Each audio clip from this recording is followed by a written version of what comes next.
Shri Venkaiah Naidu ji, former Vice President of India, my friend, superstar Shri Rajinikanth, my colleague, Professor Narasingan, the President of the Indian Society of Hypertension and Vice President of the World Hypertension League, Dr. Amit Shah, Executive Director, Resolve to Save Lives India. It's a huge organization in the US, globally, well-known, involved, implicated with healthcare and prevention. Maadhu, Balaji of the Crazy Creations, dignitaries and friends. I am very excited to see such a large crowd to celebrate the completion of 25 years of Sapiens Health Foundation. Thanks to Mr. Subba Reddy of the Seabros, who has been telling me every time, Doctor, we should have a large gathering and we should have it in Music Academy. I think he has a special affinity to Music Academy. So we should thank Subba Reddy for this idea. Sapiens Health Foundation. When I came today, my friend from Bombay, Dr. Sanjay Kapote, asked me, why is it called Sapiens Health Foundation? Actually, in 1997, we established it as Balaji Medical and Educational Trust.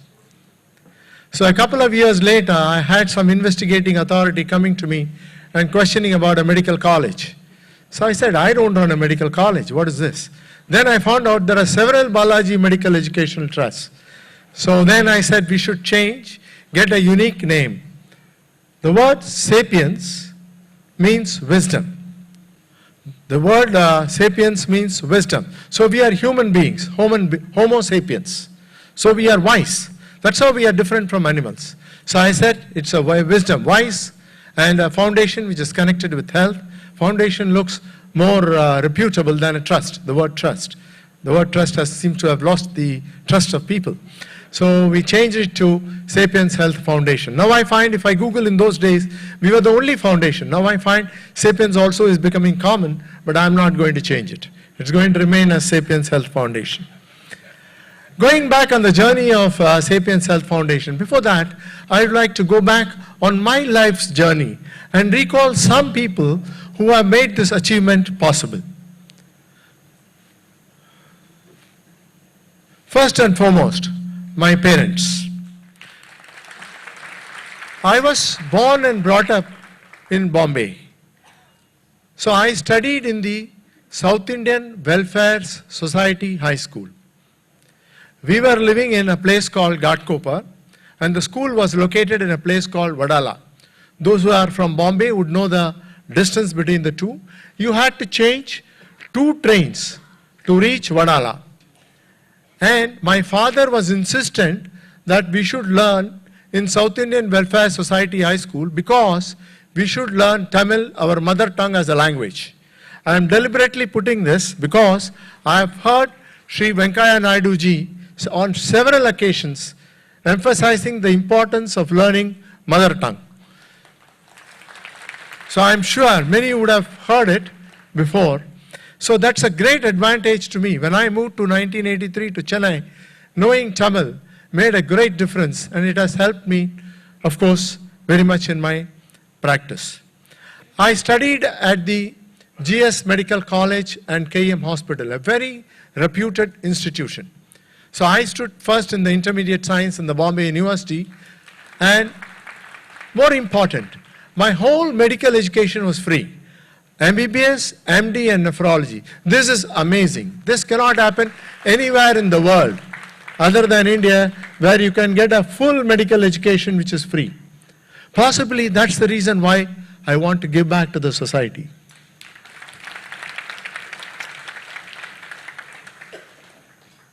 I would like to recall, this is Professor V.S. Asgaonkar. He was the founder, member of the Diabetic Association of India. He was a great clinician.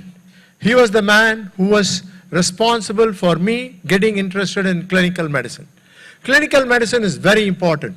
Any amount of investigations or scans are not a substitute for a good clinical history and examination. There are several stories which can illustrate this. I had a famous Katha exponent coming to me several years back with a history of fever for 2 months. He had visited several hospitals, several costly scans, PET scans were done, and the diagnosis was not established. And then he came to me. I examined him and of course took a history. I found that recently he took to snuff inhaling. And what was responsible for the fever was the allergy to snuff. No scan diagnosed this. So we stopped his snuff and he improved remarkably. A similar example was of Dr. B.C. Roy. I'm sure many of you would have heard of it. A man in Kolkata went to B.C. Roy and he said, "Sir, I am getting headache every day when I go to the office. When I come home in the evening, my headache is gone." So I've gone to several doctors and everybody says this is psychological. You have a psychological problem. So then B.C. Roy examined him and took a history and he said, this is because a tight tie you are wearing while going to the hospital. This is affecting the blood flow from the head. You are getting headache. When you come back at home and remove the tie, you are all right. So this cannot be picked up by a scan. Any amount of PET scan or any investigation can't pick this up. So a man with clinical history, this is very, very important. Unfortunately, this is going down. Clinical medicine is going down. And he is also responsible, Dr. Azgaonkar. I'm sure many of my patients would agree. I know the patient's name, more than 20,000 patients by name. And this was a skill. This was a skill taught to me by Professor Azgaonkar. He used to call everybody by name. I won't reveal the secret behind it. I did my formal education in nephrology under Dr. Vidya Acharya. She is the first woman nephrologist in this country, and she was running the most disciplined unit. And in Bombay, she was running one of the best dialysis units. Anybody who used to come with a poisoning, it's a corporation hospital, government hospital, believe it. In the next 10 minutes, patient would be on dialysis. This would not happen even in a private hospital. That is the way she was running the hospital, Dr. Vidya Acharya. Of course, I moved to Madras, Chennai rather, in 1984, and my teacher in practical medicine was Dr. M.K. Mani. I'm sure many of you would know him, a man with superlative qualities and extremely disciplined person. This is a rare man. Very difficult to get this photograph. He was shy of camera. Those who are more than 60 years from Chennai would recognize this man. It is on the left side of the photograph to you. Dr. T.J. Cherian, a very famous man. In those days, before 80s, anybody who be a VIP from Chennai would be his patient. You would know everybody. A man of few words, but he was an amazing man with compassion to patient. So what did I learn with him? I started my practice in Vijaya Hospital in 1985. And the first thing, he called me to his room and he said, "Ravi, don't worry for money. Just think of patient's health, money will automatically come." Till today, this motto has been helpful to me, and I'm sure it could be a great tip to many of the doctors that money is not the primary concern and patient's welfare is the primary concern. So I started my practice in 1985 at Vijaya Hospital, and roaring practice till 1997. Those days, nephrologists in Chennai were very few and always very busy. So in 1997, a patient asked me, she improved after my correct diagnosis. She had gone to several doctors, and because of my correct diagnosis, she improved. And she said, "Are you helping patients with kidney disease? Every year I donate money to cancer patients. Are you helping?" So I was really taken back, and I said, "What am I doing? Am I really helping or not?" So then she gave me a corpus of 3 lakhs, and we started the foundation in 1997. This is the lady from Salem, still I remember. We had our first publication in 1999. Rashida Bhagat from the Indian Express wrote about us, a trust of, by and for patients. The trust was run by my own transplant patients. It was administered day to day. It was for my patients, and the money was also generated from my own patients. So initially when we started the trust, we were used to subsidize dialysis and kidney transplantation. In those days, the cost of dialysis was only 450 rupees. So we used to give 50 rupees discount per dialysis. And that made so much difference to people. A couple of years back, a lady came to me and she said, I would like to donate 2 lakhs to your foundation. And my son is doing very well in US. I said, why? She said, my husband was on dialysis with you in those days, and you gave 50 rupees per dialysis. We still remember that. Such a small amount of 50 rupees made a great difference to that person's life. So it's not the amount, it is the gesture which is very, very important. You have to have that compassion to patient. Where it is possible to reduce the cost or help a patient, you should do it. So then we realize that if you get a kidney disease or you land up on dialysis, you end up spending almost 30 lakhs in your lifetime. You have diagnosis, you have investigations, you have dialysis, you have transplantation. So what is more important is prevention, not just helping dialysis alone. So then the world leaders in prevention of kidney disease are the Japanese. So the Japanese have a program. Every year, every school child will have the urine examination tested. This is mandatory by the government. So they pick up the kidney disease early and treat these people, and they have reduced the number of patients on dialysis. Unfortunately, now India has the maximum number of patients. We don't have such preventive programs in a large way. So the Japanese are the world leaders, and we have been collaborating with Professor Toma and Tanabe from the Tokyo Women's Medical College from 2003. So we of course launched the website, sugarbp.org, in front of, Kamala Hassan launched it, and in 2009. We called it sugarbp.org because in India, if I ask a patient, do you have diabetes? He says no. You have hypertension? He says no. Then he says, I have sugar, sir. I have BP, sir. So we said, okay, call it sugarbp.org. Very easy to remember, just type sugarbp, and you get back into our website. We give you tips how to protect your kidney. The website is in 3 languages, Tamil, English, and Hindi. The maximum hits, you won't believe, is in Tamil, and it is from Sri Lanka and Malaysia. Of course, this is a very interesting project we have. I'm recalling some of the milestones of the foundation. The self-detection, like how you can detect pregnancy at home. You can put a strip in the urine and detect. Similar to that, we made a strip where you at home you can check. You check your urine, you will know whether there is presence of protein or not. The first marker of a kidney disease is a protein leak in urine. So if you detect kidney disease at that stage, you can reverse it. So we started the self-detection of kidney disease, and we took to various colleges in and around Chennai, and we have published this data in the International Journal, and we also presented it in the American Society of Nephrology. 5,000 college students who were examined for self-detection of kidney disease. Of course, this is a rare orphan disease called the cystinosis Foundation of India. This was launched by Shri Rajinikanth, superstar, and this was in 2010. This is an orphan disease. An orphan disease is a disease which is very rare. There are only 2,000 children in the world suffering from this cystinosis. And we are the 11th foundation in the world. And we have 46 children in India who are registered for this. We help these children from our foundation. The cost of the drug comes to about 3 to 4 lakhs a year. Unfortunately, for some regulations, we are not able to make the drug in India, although we have the molecule made in IIT Chennai. Because of the drug regulation, we have to import it, and the cost is extremely high. Of course, every year we conduct the World Kidney Day, we celebrate. So the World Kidney Day started from 2010 by the International Society. So what we do is we have one celebrity and an expert speaker.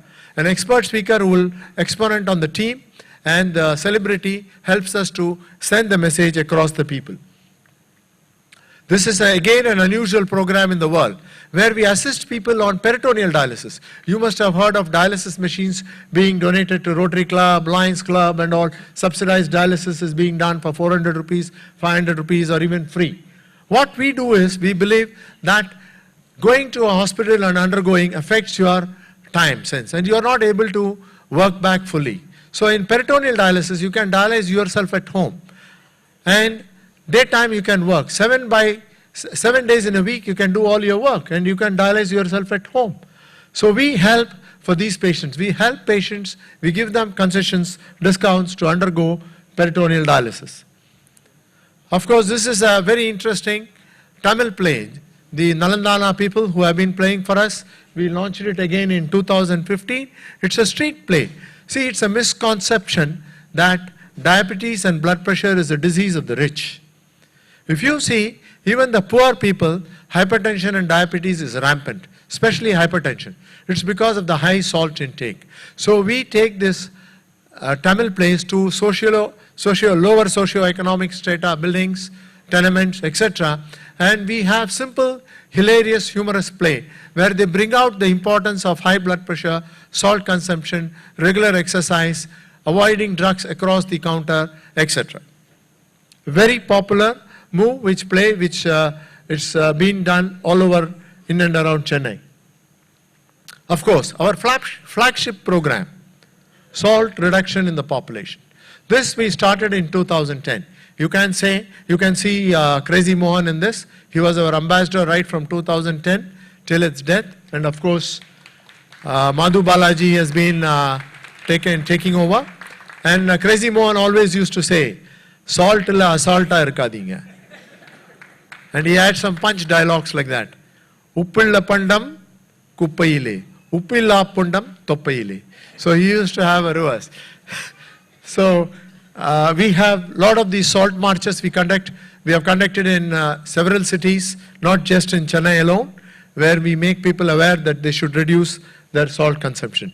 We have conducted international conferences with the help of IIT, both Chennai and Bombay. You can see Soumya Swaminathan of the WHO. At that time she was with the WHO. And Professor McGregor of the WASH, World Action and Salt and Health. This was started in 2005 in the UK. UK has the best program for fight against salt. So one of the important anecdotes of McGregor I will tell you, which will also you can see in the next slide. We had a conference in IIT Chennai, and one of the persons got up and he said, "Doctor, my blood pressure is low, so my general practitioner advises me to take more salt." He didn't know that salt is not only connected with high blood pressure, even in the absence of producing blood pressure, it damages the blood vessel. So Professor McGregor got down and shook his hand. He said, "Congratulations, your blood pressure is low. Please change your doctor." So the theme for today, decrease salt, increase life. This has been our theme from 2010, and we got the Notable Achievement Award also in 2013 from the World Hypertension League. So as I mentioned, all of you are aware that salt is connected with blood pressure. But you are not aware that in the absence of raising your blood pressure also, it can produce heart attacks or strokes. This is a very important thing. It affects the lining of the blood vessel even when the blood pressure doesn't go up. So it doesn't mean that if your blood pressure is normal, you can take more salt. So WHO's recommendation. What does WHO say? That you can take up to 5 grams of salt from all sources. It is very important to correctly mention this. When I used to tell the patients initially, you are allowed 5 grams of salt. So they think that in addition to whatever they are eating, they can add another 5 grams. So it's very important to know that 5 grams is for all sources. Natural food, salt that is used during cooking, and the hidden salt, which is present in, it's a preservative, present in packed food. So when you take preserved food like bread, so you will have salt in that. So very important to know that the total salt consumption should be low and not just the added salt. See, there are very few studies. I should mention since Shri Venkaiah Naidu is here. So there was a couple of studies from India, and the best way to find out how much salt you are taking is to do the 24 hours urine sodium. See, salt. See, if I tell a patient how much salt you are taking, nobody has ever accepted that he is taking high salt. Everybody says, "Sir, enga veetla eppiyume uppu korachal." So this is a standard dialogue I always hear. Nobody accepts that he is taking more salt. So the best way, I was just telling Dr. Amit Shah, we should include it in the master health checkup. See the urine sodium. If I look at the urine sodium, I know how much salt you are taking. I don't have to, because whatever salt you consume is lost from blood only in the urine. Sweat hardly has salt. So everything goes in the urine. If I do a urine estimation, I can find out. You cannot cheat. So I can find out how much salt you are taking. So this can be included as a part of a regular test. So there is an interesting study in Andhra. What they did was they found out that how much salt is consumed by the households and divided by the number of persons. And the shocking news was they found that it was 35 grams. So obviously, of course, the local people do eat more salt, but there is a flaw in the methodology. People don't calculate properly, and whatever food is lost, etc., are not included. So the best way is to look at the urine sodium. So today we are launching 4 posters. The first one is about the 5 grams of salt. How do we achieve it? The second poster is again, what is the salt requirement in children? It's very important to realize children require less salt than adults. Actually, in the first year of life, salt should not be given. And only by the age of 12 years, the child should come to the near adult salt administration. This is very important. It's followed in the UK. UK has one of the best successful salt reduction programs. In school children, Dr. Ram Chidambaram told me that school children are given food without salt. So it's very important that in schools, food is served without salt. Children require less salt. The third poster is on avoid the salt shaker. We put this because we have been going to various restaurants and telling them, don't keep the salt shaker on the table. People order for a soup. Before they taste, they just go on talking and adding salt into it. They don't even bother to taste it. So they take so much extra salt. So don't keep it on the table. If they ask for it, it's their poison. But don't keep it on the table. Many of the restaurants have helped us for that. The fourth one, again, is a misconception that if you reduce salt, the taste is gone. See, this is again wrong in the sense, if you reduce salt, you may find it difficulty initially, but your taste buds start recovering. Then you will start appreciating the taste better. See, salt and sugar are dominant tastes. If you take them more, a French chef said, if my cooking is bad, I will add more salt. If my cooking is good, I will add less salt, because you can appreciate the flavors of various ingredients only if you have less salt. That is the third poster. And of course, we have a poster, the fourth poster also, the fifth one, which is on in Tamil. Again, Uppai Kurappom, Vai Vai Valarpom. This is two days back.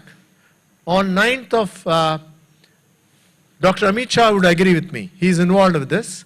On 9th of March, the WHO released a bulletin, and it said that massive efforts are needed to reduce salt intake and protective lives. They say within the next 2 years, you have to come down by 30% the salt intake. Otherwise, the deaths, 100 million deaths are expected in the next 2 decades related to salt consumption and its complications. So it has asked the countries to take action, and only 9 countries in the world have legislation to control salt intake. 72 countries have some guidelines. Many of the other countries have no guidelines. It's unfortunate that India does not have still a clear guideline on the salt consumption. Unfortunately, even the Food and Safety Association has not made it mandatory to put sodium in the labeling. Salt is not put in the label. They put other contents, fat, protein. Whenever you buy an article, you can read what is the fat content, protein content, carbohydrate, calories, etc. But sodium is not mentioned. And second thing, we should get rid of the word sodium. See, in UK, they are very clear. Please add the word salt, because there is a confusion. 1 gram of sodium is equal to 2.5 grams of salt, common salt. So if you put salt, people will know it better than sodium. And more interestingly, what they say, like in UK, put a signal labeling. If you put a red label, you know that the salt composition is high. You don't have to tell the person how much it is. Yellow, it's like the signal. Yellow is okay, borderline. Red means it is bad. Yellow means borderline, and green means the salt intake is low. This is a very important. Several studies, 150 studies have come out, pointing out on the benefit of low salt intake. I am just mentioning Professor McGregor's study, which shows clearly strokes and heart attacks are reduced considerably if you bring down the salt intake. This year itself, there have been 5 publications, scientific evidence to show that reduced salt is important in the diet. You go to the US or you go to the UK, anywhere in the world, you have an unsalted substitute that is available. You will have unsalted chips, you have unsalted puffs, anything. Whereas in India still it's not available. Today we have made it with a company, and when you leave, unfortunately in Music Academy we can't give the food when you enter. So when you leave, please collect your unsalted snack. We have made it, and please give your feedback in our website. Before I conclude my talk, I have to recall 2 people. One is Miyot International, who have always been supportive of me in the last 15 years for running my foundation, and Ramachandran, P.V. Ramachandran, retired chief engineer from the army. He served the nation in a dedicated way in the first half of life, and the day of retirement he joined our foundation. He was a backbone of our foundation, and recently we lost him, so he served us with the same dedication as he served the nation. I'm sure many of you who have connection with your foundation would know Mr. Ramachandran. Lastly, I'll wind up with this talk, a very exciting news from Professor Tanabe from Tokyo. So he was the chairman of the Tokyo Women's Hospital and a very senior scientist and the world authority on transplants across blood groups. Now his message has been that there is a molecule called apoptosis inhibitor of macrophages, AIM. This molecule, it digests the waste products from the body, the cells, and it acts as an internal dialysis. So they have been able to avoid dialysis in experimental animals. He feels that with this molecule, it would be possible to get patients out of dialysis. So it's a very exciting news, and he would like to collaborate with our foundation. So with this exciting news, I conclude my talk and thank each one of you for having this function successful. Thank you.